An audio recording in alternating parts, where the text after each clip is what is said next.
Bonjour à tous. Aujourd'hui, nous allons aborder le thème plafond. Ouais. Quand tu as de l'argent et que le système t'empêche de l'utiliser, crois-moi, moi, ça me met hors de moi. Tu arrives à la caisse, le TPE qui te dit paiement refusé. La caissière qui te dit oh, c'est pas passé. C'est un truc de fou. Alors que sur le compte, tu es sûr qu'il y a de l'argent. Tu es sûr que c'est approvisionné.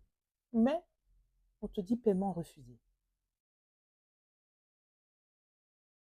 Comment peut-on travailler et mettre de l'argent de côté et que lorsque l'on veut utiliser son argent, on nous empêche d'utiliser notre argent sous prétexte qu'il y a des plafonds bancaires ou des plafonds de cartes bancaires. Qu'est-ce que ça signifie en fait? Cela signifie que nous sommes dépendants du système et que nous ne sommes pas libres d'utiliser notre argent comme nous le souhaitons. C'est chaud quand même. Quand on a un paiement refusé parce que l'on souhaite faire un achat, une prestation, un loisir, tout simplement faire des courses, on constate que le plafond est atteint. Même si aujourd'hui, avec l'application, on peut augmenter, réduire, augmenter comme on veut le plafond. Mais à un moment donné, on ne peut plus le faire. Qu'est-ce que ça signifie pour vous? Ça signifie que nous travaillons pour les autres. Ça veut dire que nous ne pouvons pas jouir librement de notre argent. Finalement, ils nous incitent à payer en espèces. Car les plafonds en espèces sont plus accessibles parfois. Mais le positif, c'est que nos achats restent inconnus et non analysables par les banques ou les autres cookies qu'on appelle ça, de traçage, pour nous inciter à consommer beaucoup plus à leur demande. De quel droit doivent-ils gérer notre budget, gérer notre manière de penser, gérer notre souhait de partir en vacances ou pas? C'est pas normal. Parlons vacances. Quand vous prenez des billets d'avion, généralement ça coûte cher. Et vous avez la facilité d'atteindre les plafonds, mais vraiment les plafonds, même pas en achat. Ce qui veut dire que vous achetez un billet d'avion pour prendre du plaisir, pour partir en vacances. Et oups, votre plafond est atteint. Donc ça veut dire quoi?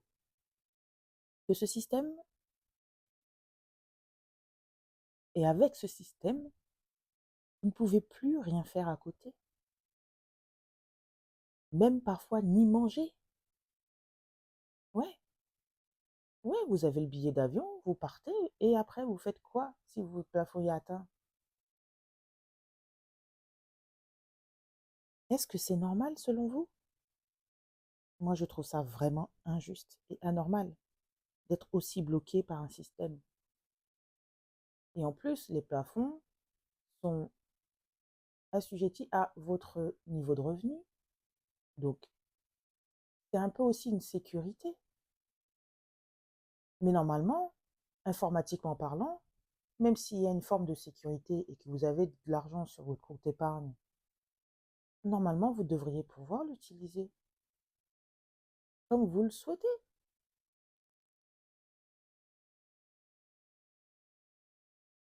Mais c'est pour ça que moi, je vais vous donner mon secret. J'ai plusieurs comptes, donc plusieurs cartes bancaires, pour ne pas être bloqué. J'ai des banques physiques et j'ai des banques en ligne. Parce que c'est vrai que ça coûte des frais, les cartes bancaires. Et croyez-moi, je ne suis pas bloqué.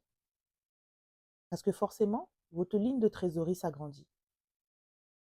Si vous n'avez qu'un seul compte et que vous avez une autorisation de plafond, admettons 2 000 euros, vous avez 2 comptes, ça passe à 2 000 euros.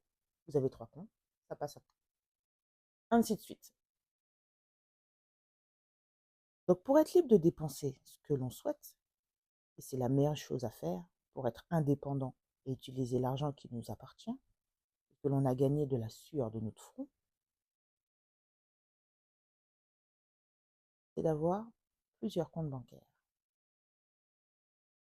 Le positif de ce blocage de plafond, c'est que l'être humain a la chance de pouvoir retomber sur ses pieds.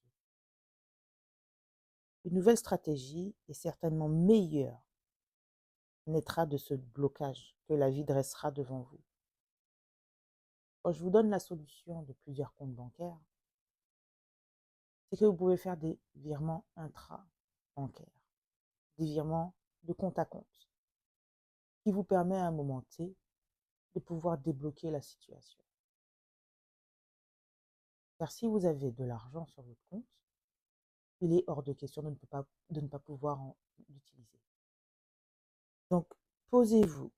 Si cette situation vous arrive, posez-vous et méditez 5 minutes, même si c'est dans le magasin et à côté de la caissière. Rien ne presse.